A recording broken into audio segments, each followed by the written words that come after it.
All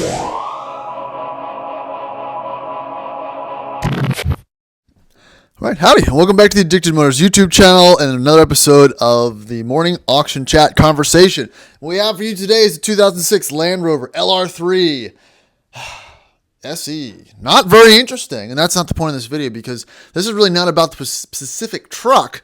This is actually about the story behind it because this truck was actually owned by us at the dealer. And it was stolen from us. We had it in our possession. We dropped it off at an auto auction. Now it's for sale by the auction. So what happened? Well, I'm not 100% sure. We dropped it off maybe a year ago, maybe longer, and never heard anything. We didn't know if it sold. We didn't know if there was an issue with it or it became immobile. No idea. Never really got a call or feedback from anybody at the auction saying one thing or the other. But what I did notice, because I look at every single Land Rover that's for sale throughout the country almost every morning, is that our truck popped up for sale at the same local auction, claiming it was owned by them and claiming it was green light, and that thing was not green light. It did run and drive, but it had some electrical issues, probably due to a bad battery or something like that.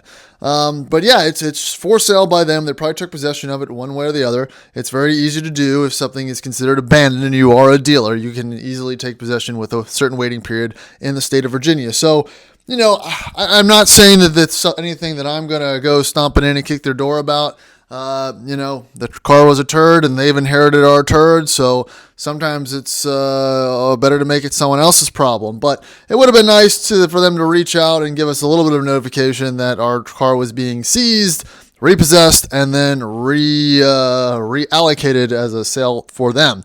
But what I'm assuming is they lost their ass trying to get it to make a green light standard, because let's be honest, it's almost a 15-year-old LR3, and they're never great. It was probably the best of our backlog turds, though, honestly.